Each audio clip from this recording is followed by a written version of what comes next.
श्यामा प्यारी कुंज बिहारी जय जय श्री हरिदास दुलारी। श्री कुंज बिहारी श्री हरिदास। কথায় আছে কৃষ্ণ প্রেম পাওয়ার জন্য ভক্ত সঙ্গ ভীষণ প্রয়োজন। ঠিক সেরকমভাবেই শুধু ভক্ত সঙ্গ নয়, কৃষ্ণ তত্ত্ব, রাধা তত্ত্ব, তাদের গভীরতা, বৃন্দাবন ধাম, ভগবানের সমস্ত পছন্দ অপছন্দ জিনিস সব কিছুর গভীরে যাওয়াটা বড় প্রয়োজন। যেমন সেটা কোনো তীর্থক্ষেত্র হোক বা ভগবানের নিজের স্থান, নিজের অতি প্রিয় স্থান যেখানে সে সবসময় বিরাজমান, সেরকমই কোনো স্থান হোক, যেমন বৃন্দাবন। বৃন্দাবনের কোনায় কোনায় ভগবান সবসময় ছড়িয়ে রয়েছেন। প্রত্যেকটি বস্তু, সেটি জড় হোক বা প্রাণযুক্ত হোক, প্রত্যেকটি গাছ, লতা, পাতা, মন্দির, এমনকি ভগবানের বসবাসের যে স্থানগুলি রয়েছে সমস্ত জায়গাতে, এমনকি প্রত্যেকটি প্রাণী জীবের মধ্যেও বৃন্দাবনের কোনায় কোনায় এবং কণায় কণায় ভগবান বিরাজমান। তাই ভগবানকে জানতে গেলে, তার প্রেম পেতে গেলে পরে এই সব কিছুকেই আমাদের জানতে হবে। তো চলুন আজ আপনাদের সকলের সামনে আমি তুলে ধরি একটি স্থান, শ্রী শ্রী রাধা দামোদর মন্দির, বৃন্দাবন মহিমা। হ্যাঁ, এটি একটি মন্দির, 7টি মন্দিরের মধ্যে একটি মন্দির, যেটি এখনও জাগ্রত এবং ভগবানের অনেক লীলা এখানে হয়েছেন। তো সেই স্থানেরই আজকে মহিমা আপনাদের সকলের সামনে তুলে ধরব। কারণ ভগবানের প্রতি প্রেম বাড়ানোটা আমাদের সবচেয়ে বড় কাজ। ভগবানের শুধু নাম ছড়ালেই হবে না, প্রেমও ছড়াতে হবে। তো সেই প্রেম ছড়ানোর জন্য আমাদেরকে ভগবানকে আরও অনেক অনেক গভীরে গিয়ে জানতে হবে। আমরা যত গভীরে গিয়ে পৌঁছবো তত ভগবানের প্রতি প্রেম, বিশ্বাস, ভালোবাসা এগুলি বৃদ্ধি পাবে এবং আমরা ভগবানের সাথে অতি সহজ হয়ে যাব।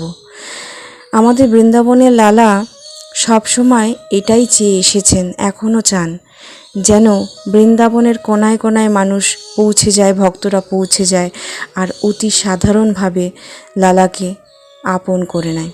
তো চলুন আজ সেই উপস্থাপনা ভক্তের চরণে রাখি। রাধে রাধে। কেমন আছেন সকলে?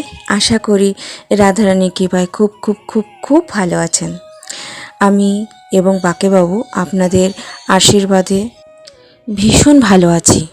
অবাঞ্ছিত শব্দের জন্য আপনাদের কাছে করজোরে ক্ষমা চেয়ে নিচ্ছি। ব্লগের মাধ্যমে যদি আপনাদেরকে খুব আঘাত করে ফেলি, তাই আগের থেকে বা কোনো ভুল ত্রুটি থাকলে আগের থেকে আপনাদের কাছে করজোরে ক্ষমা চেয়ে নিই। আজকে সমস্ত ভক্তদের চরণে আমার এই উৎসর্গ। চলুন আপনাদেরকে শ্রবণ করাতে করাতে আমিও কৃষ্ণপ্রেমে ডুবে যাই, আপনারাও আমার সাথে কৃষ্ণপ্রেমে আরও ডুবে যান।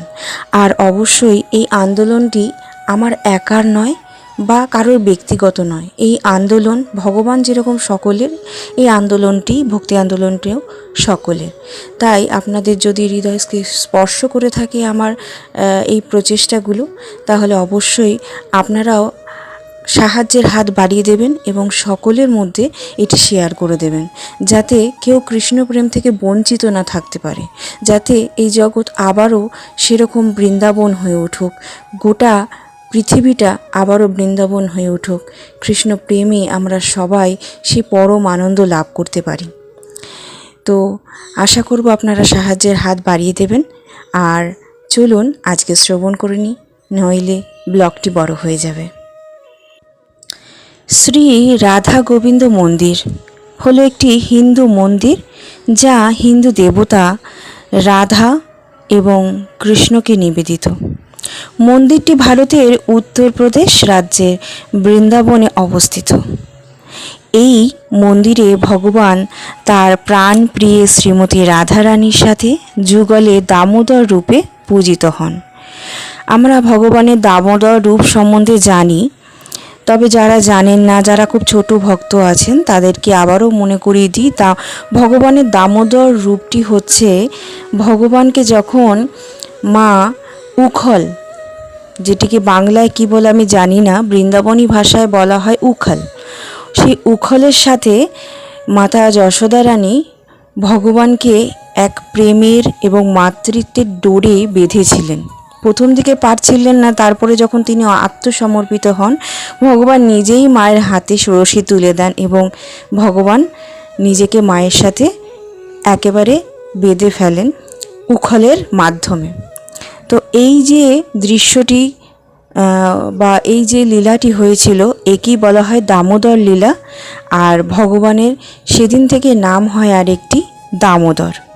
তো ভগবান এই মন্দিরে এই দামোদর রূপে, বাল্য রূপে সেবিত হন।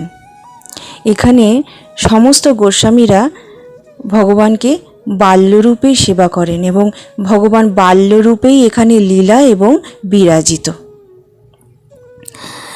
তো চলুন তাহলে রাধারানীর সঙ্গে দামোদর রূপেই উনি এখানে পূজিত হচ্ছেন। এটি বৃন্দাবনের অতি প্রাচীন এবং প্রধান সাত্ত্বিক গোস্বামী মন্দিরের একটি।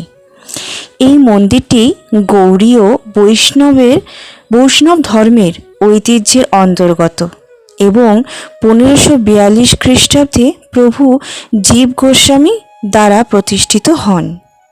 এই মন্দিরটি শুরুতে বৃন্দাবনের সেবাকুঞ্জে অবস্থিত ছিল। পরবর্তীতে 1670 সালে যখন মুসলিম সম্রাট ঔরঙ্গজেব বৃন্দাবন আক্রমণ করেন, তখন আদি দেবতা বা আমাদের শ্রীমতী রাধারানী এবং দামোদরকে কিছু সময়ের জন্য জয়পুরে স্থানান্তরিত করা হয় এবং পরে সামাজিক পরিস্থিতি অনুকূল হয়ে উঠলে 1739 খ্রিস্টাব্দে আবার শ্রী রাধা দামোদরকে আবারও বৃন্দাবনে ফিরিয়ে আনা হয়। 1596 সন প্রভু জীব গোস্বামী অন্তর্ধানের পূর্বে তিনি তার উত্তরসূরি প্রধান পুরোহিত কবি কৃষ্ণদাস কবিরাজের তত্ত্বাবধানে রাধা দামোদরকে রেখে যান। কৃষ্ণদাস কবিরাজকে তো আমরা সকলেই জানি, চৈতন্য চরিতামৃত যিনি রচনা করে গিয়েছেন। বর্তমানে কৃষ্ণদাসের বংশধরেরা এই রাধা দামোদর মন্দিরের সেবায় নিযুক্ত আছেন। এই মন্দিরটি বৃন্দাবনের 7টি উল্লেখযোগ্য মন্দিরের মধ্যে রয়েছেন, যার মধ্যে রয়েছে রাধা মদনমোহন মন্দির, রাধা গোকুলানন্দ মন্দির, রাধা রমন মন্দির, রাধা গোবিন্দ মন্দির, রাধা গোপীনাথ মন্দির এবং রাধা শ্যামসুন্দর মন্দির। রাধা দামোদর মন্দিরটি শ্রীবিগ্রহ যুগল সরকার ছাড়াও গিরিরাজ শিলাও বিরাজমান, যেখানে ভগবানের পায়ের ছাপ রয়েছে, যা ভগবান স্বয়ং সনাতন গোস্বামীকে দিয়েছিলেন বলে জানা যায়। ভক্তদের বিশ্বাস অনুসারে এই মন্দিরের 4টি পরিক্রমা গোবর্ধন পাহাড়ের একটি পরিক্রমার সমান। এছাড়াও মন্দিরের অভ্যন্তরে শ্রী রূপ গোস্বামীর সমাধি এবং জীব গোস্বামী সহ গৌড়ীয় সাধকের সমাধি রয়েছে। জানা যায় যে ইস্কনের প্রতিষ্ঠাতা শ্রীলা প্রভুপাদও ভগবানের নাম প্রচারের জন্য মার্কিন যুক্তরাষ্ট্রে যাওয়ার আগে 6 বছর এই মন্দিরেই অবস্থান করেছিলেন। এই মন্দিরের শ্রী রাধা দামোদরজি এবং গিরিরাজ শিলার সাথে শ্রী রাধা বৃন্দাবন চন্দ্রজি, শ্রী রাধা মাধবজি, শ্রী গৌর নিতাই এবং শ্রী জগন্নাথ দেবও বিরাজিত। খুব পবিত্র এবং জাগ্রত এই মন্দির আমি বলবো না, কারণ লালা তো আমার কাছে ছোট্ট লালা, আমার পুত্র।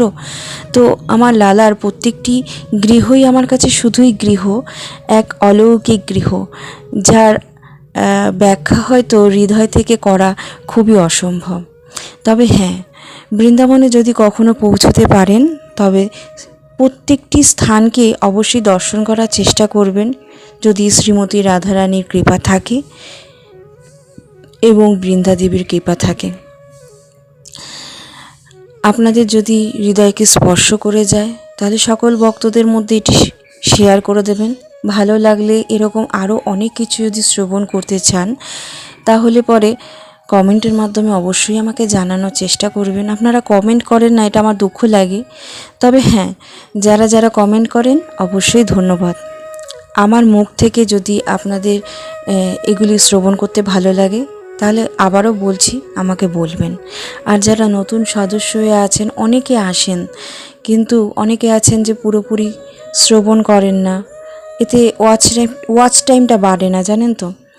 আর অনেকে আছেন যে এসে শ্রবণ তো করেন, পরিবারে সদস্য না হয়েই চলে যান। তো বলবো নতুন সদস্যদের অবশ্যই সাবস্ক্রাইব করে বেল আইকনটা প্রেস করে আমার এই পরিবারের বা আমার বাকিবাবুর পরিবারের পাশে এসে একটু দাঁড়াবেন। তাহলে আমি এই আনন্দ, আপনাদের সেবা করে যে আনন্দটা আমি পাচ্ছি এবং আপনাদের হাত ধরে আমি একটু একটু করে যে ভক্তির পথে এগিয়ে যাচ্ছি বা কৃষ্ণপ্রেম আমি নিজেও লাভ করছি বা আমার যে ভক্তি আন্দোলন সেটিও আগাচ্ছে, এই তুচ্ছ নশ্বর জীবনে যদি আমি এই কাজটি অন্তিম কাল অবধি আপনাদের সামনে করে যেতে পারি তাহলে পরে আমি ধন্য হব।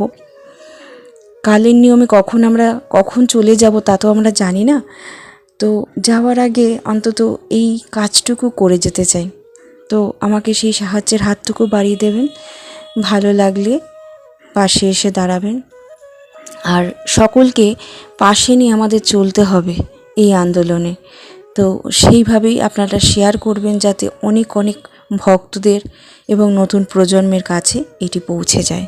তো আজকের উপস্থাপনা এইটুকুনি। রাধে রাধে, রাধে রাধে।